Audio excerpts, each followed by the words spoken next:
If there's no God, no afterlife, no grand cosmic plan, is life just a meaningless blip? For most of human history, meaning came bundled with faith. God provided a purpose, holy books gave us rules, and the afterlife offered hope. But what about the growing number of people who don't believe? We're talking about the 1 in 6 people globally who are religiously unaffiliated. Are they all lost in some kind of existential dread? Well, not exactly. Research shows that secular people are just as happy, moral, and fulfilled as religious people. They've just found meaning in a different way through relationships, creativity, leaving a legacy, and what we might call finding the extraordinary in the ordinary. Today we're diving into the psychology of how people build a meaningful life without God, and discovering that you don't need the supernatural to flourish. Let's be honest, the secular view can be a tough pill to swallow. From a purely naturalistic standpoint, the universe is ancient and enormous. Our planet is a tiny speck, and we're the product of blind evolution. Our lives are incredibly short, and when they're over, that's it.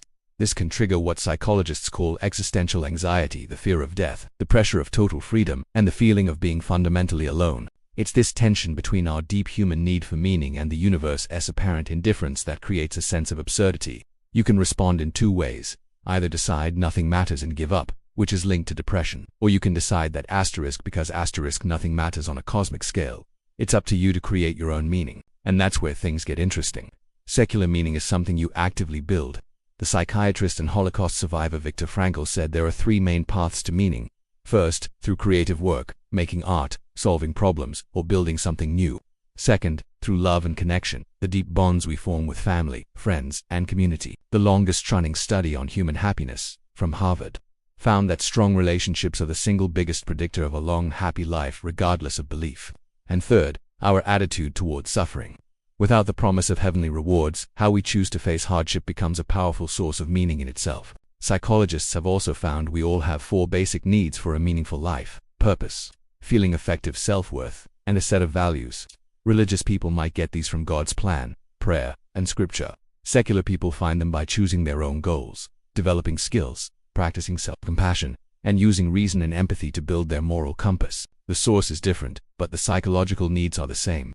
We all need to feel like we matter, whether that's to a divine being or to the people whose lives we touch. A common argument is, without God, what stops you from being a terrible person? But the data just doesn't back this up. In fact, some of the most peaceful and stable countries in the world, like Denmark and Sweden, are also some of the least religious. Morality isn't a top-down command. It's an evolutionary tool that helps us cooperate and survive. We see fairness and empathy in other primates, which tells us that the building blocks of morality were around long before religion. Secular ethics are built on reason and compassion. The goal is simple: reduce suffering and increase well-being for everyone. But because we have empathy, and we want to live in a better, fairer world, doing good for its own sake is a powerful motivator.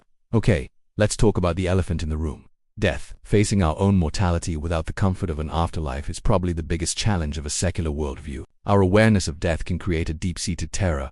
Religion helps manage this with the promise of heaven. So what do secular people do? They practice acceptance. They embrace the idea that life is finite, and that this is precisely what makes it so precious. A sunset is beautiful because it ends. Love is valuable because we don't have forever. This perspective can paradoxically reduce anxiety and motivate us to live more fully in the present. Instead of an afterlife, the focus shifts to legacy, the impact we have on others, the ideas we share, the memories we create. As the philosopher Epicurus said, death is nothing to us. You won't experience being dead, so why fear it? The focus isn't on an imaginary reunion, but on honoring the life that was lived. But what about those moments of transcendence? That feeling of awe when you look at a starry sky, or the sense of connection you get from beautiful music. Secular people have these experiences too. They just don't attribute them to a divine source. Researchers call this immanent transcendence, finding the profound within the natural world. RW flow states, deep connection, and even meditation don't require supernatural beliefs to enrich our lives. The universe is magnificent enough on its own. One thing religion does incredibly well is provide community. Churches, mosques, and temples are built in social networks. Secular people often have to create these intentionally, and they are. From Sunday assemblies often called atheist church to humanist groups, philosophy cafes, and online communities, people are finding ways to connect over shared values. They're creating their own rituals for life's big moments: weddings, naming ceremonies, and funerals that provide a sense of structure and shared meaning. So, can you live a good, happy, and meaningful life without God? The psychological research says a clear and resounding yes. When you compare religious and non-religious people, you find no significant difference in life satisfaction, happiness, or morality. The key difference isn't the outcome, it's the process. One path provides meaning, the other requires you to build it.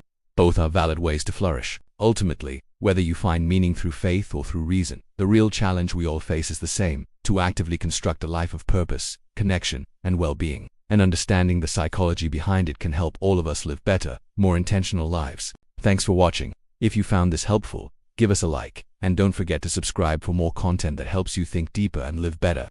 See you next time.